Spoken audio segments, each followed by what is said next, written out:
China ఆర్థిక వ్యవస్థ అత్యంత బలహీనంగా ఉందని తాజా గణాంకాలు చెబుతున్నాయి. ముందుగా అంచనా వేసిన దానికంటే కూడా బలహీనంగా నమోదయ్యాయి. తాజా గణాంకాలు పరిగణలోకి తీసుకుంటే స్థిరాస్తి రంగం అత్యంత బలహీనంగా ఉంది. అలాగే ఫ్యాక్టరీ అవుట్పుట్ పేలవంగా ఉంది. ఇండస్ట్రియల్ ప్రొడక్షన్ ఈ ఏడాది దారుణంగా మందగించింది. దీంతో దీర్ఘకాలం పాటు పెట్టుబడులు పెట్టాలంటే కంపెనీలు భయపడిపోతున్నాయి. తయారీ రంగంతో పాటుగా చైనా స్థిరాస్తి రంగంలో ఎలాంటి పురోగతి కనిపించడం లేదు. దీంతో బ్యాంకుల్లో డిఫాల్ట్ పెరిగే అవకాశం ఉందని అక్కడ అంచనా వేస్తున్నారు. చైనాలో జరుగుతున్న పరిణామాలు గ్లోబల్ మార్కెట్లు శ్రద్ధగా గమనిస్తున్నాయి. అయితే చైనా వార్షిక జీడీపీ మాత్రం దాదాపుగా 5% నమోదు కావడం కాస్త ఊరటిచ్చే అంశం. మరి ప్రపంచంలో అతిపెద్ద ఆర్థిక వ్యవస్థలో రెండవ స్థానంలో ఉన్న చైనా తిరిగి పాత వైభవం తీసుకురావడానికి నానా ఇబ్బందులు పడుతోంది. చైనా ఆర్థిక వ్యవస్థ గురించి ప్రత్యేక కథనంలో మరింత సమాచారం తెలుసుకుందాం.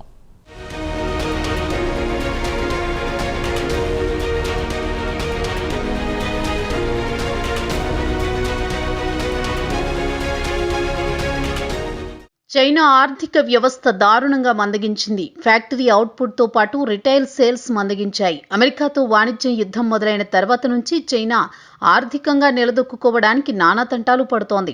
దేశీయంగా డిమాండ్ బలహీనంగా ఉండడంతో దాని ప్రభావం దేశ జీడీపీ వృద్ధి రేటుపై కనిపిస్తోంది. ఇక చైనా ఆర్థిక వ్యవస్థ విషయానికొస్తే $19 ట్రిలియన్ గ్లోబల్ మార్కెట్లో తన హవా కొనసాగించేందుకు ఫ్యాక్టరీ అవుట్పుట్ను పెంచి ఎగుమతుల ద్వారా ఆర్థిక వ్యవస్థను స్థిరంగా కొనసాగించేందుకు నానా తంటాలు పడుతోంది. అయితే దేశంలో వినియోగదారుల డిమాండ్ గణనీయంగా తగ్గింది. ప్రజలు ఖర్చులను తగ్గించుకున్నారు. దీంతో దేశ ఆర్థిక వ్యవస్థ మందగించింది. అక్టోబర్ గణాంకాలు చూస్తే మరింత దారుణంగా పడిపోయాయి.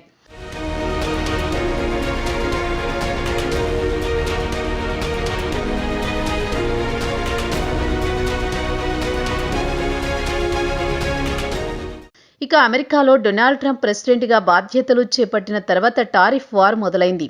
దాని ప్రభావం చైనాపై తీవ్రంగా పడింది. చైనా ఫ్యాక్టరీలో ఉత్పత్తి అయ్యే సరుకు గ్లోబల్ మార్కెట్లకు ఎగుమతి చేసి ఇప్పటి వరకు బాగానే సొమ్ము చేసుకుంది. దీంతో పాటు చైనాలో జనాభా కూడా ఎక్కువే కాబట్టి దేశ ప్రజలు కూడా తమకు కావలసిన వస్తువులు కొనుగోలు చేసి దేశ ఆర్థిక వ్యవస్థను నిలబెట్టారు. గ్లోబల్ మార్కెట్లను శాసించే స్థాయికి చేరుకున్న చైనా దేశంలో లెక్కలేనన్ని ఇండస్ట్రియల్ పార్కులను, విద్యుత్ సబ్స్టేషన్లను, డ్యాంలను సిద్ధం చేసి పెట్టుకుంది. గ్లోబల్ మార్కెట్లో డిమాండ్ తగ్గడంతో ఈ ఫ్యాక్టరీలో ఉత్పత్తి గణనీయంగా తగ్గిపోయింది. ఇక చైనాకు అతిపెద్ద మార్కెట్ అమెరికా అనేది బహిరంగ రహస్యమే. అమెరికా మార్కెట్ కోల్పోవడం కూడా చైనా ఆర్థిక వ్యవస్థపై తీవ్ర ప్రభావం చూపింది. అమెరికా మార్కెట్ లోటును మిగిలిన దేశాల ద్వారా సర్దుబాటు చేసుకోవడం కూడా కష్టమే. శుక్రవారం నాటి గణాంకాలను చూసిన తర్వాత చైనా ఆర్థిక వ్యవస్థ ఇప్పట్లో గాడిన పడే అవకాశాల్లేని ఆర్థిక నిపుణులు తేల్చి చెబుతున్నారు.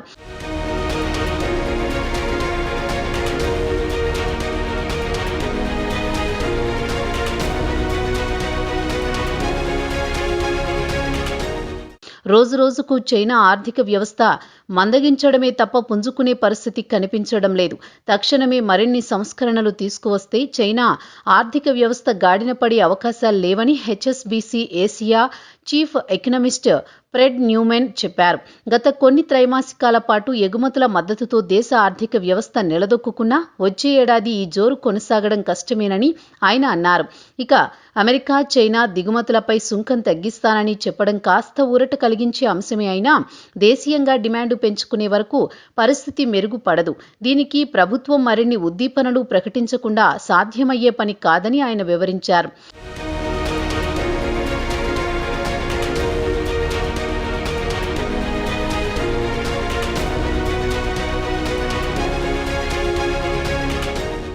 ఏడాది ప్రాతిపదికన చూస్తే అక్టోబర్ ఇండస్ట్రియల్ అవుట్పుట్ 4.9% మాత్రమే వృద్ధి కనిపించింది. శుక్రవారం నేషనల్ బ్యూరో ఆఫ్ స్టాటిస్టిక్స్ తాజా గణాంకాలను విడుదల చేసింది. ఆగస్టు 2024 తర్వాత అతి తక్కువ వృద్ధి రేటు నమోదు చేయడం గత నెలలోనే. ఇక ఈ ఏడాది సెప్టెంబర్లో 6.5% నమోదైంది. వాస్తవానికి ఇండస్ట్రియల్ అవుట్పుట్ టార్గెట్ మాత్రం 5.5% అని రాయిలర్స్ పోల్ అంచనా వేసింది. ఇక రిటైల్ సేల్స్ విషయానికొస్తే వినియోగదారుల మూడ్ ఎలా ఉందో తెలిసిపోతుంది.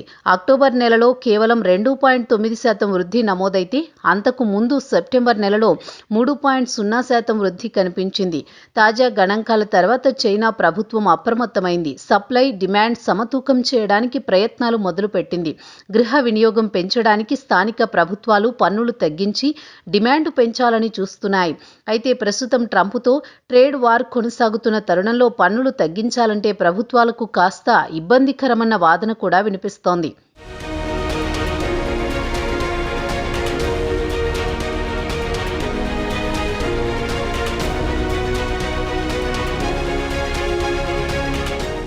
ఇక చైనా ఆర్థిక వ్యవస్థ విషయానికొస్తే ఒకవైపు దేశీయంగా డిమాండ్ తగ్గడం, అదే సమయంలో ఎగుమతులు కూడా అంతంత మాత్రంగా ఉండడం కూడా చైనా జీడీపీ ఒత్తిడికి గురవుతోందని నేషనల్ బ్యూరో ఆఫ్ స్టాటిస్టిక్స్ అధికార ప్రతినిధి ఫు లింగ్యూ అక్టోబర్ డేటా విడుదల చేసిన తర్వాత మీడియాతో మాట్లాడుతూ చెప్పారు. అక్టోబర్లో అకస్మాత్తుగా చైనా ఎగుమతులు క్షీణించాయన్నారు. ఇక ట్రంప్ టారిఫ్ వార్ మొదలు పెడతానని హెచ్చరించిన తర్వాత ఫ్యాక్టరీ యజమానుల లాభాలు తగ్గాయి.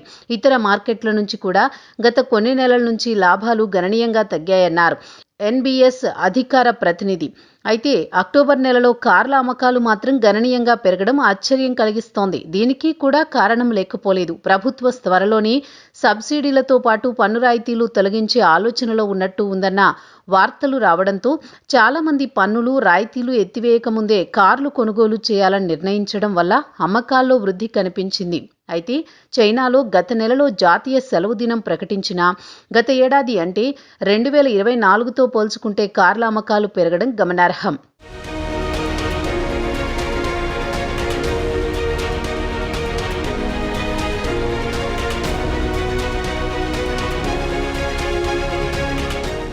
ఇక అక్టోబర్ రిటైల్ అమ్మకాల విషయానికొస్తే అత్యంత బలహీనంగా నమోదయ్యాయి. దేశంలోని అతిపెద్ద ఈ-కామర్స్ కంపెనీలు నెల రోజుల పాటు పెద్ద ఎత్తున ప్రచారం చేసి భారీ ఎత్తున డిస్కౌంట్లు ప్రకటించినా ప్రజల నుంచి పెద్దగా స్పందన లేదు. అమ్మకాలు అంతంత మాత్రంగా ఉన్నాయి.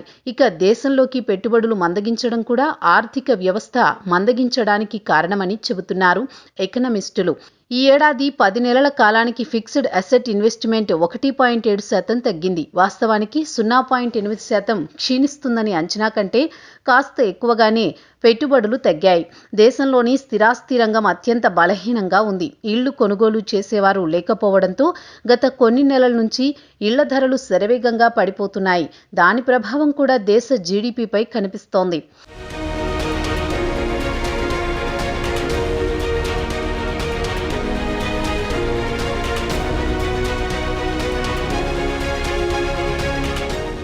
ఇక చైనా ఆర్థిక వ్యవస్థను గాడిన పెట్టేందుకు ప్రభుత్వం వచ్చే ఏడాది కొన్ని ఉద్దీపన పథకాలు ప్రకటించాలనే ఆలోచనలో ఉన్నట్లు అధికారులు చెబుతున్నారు.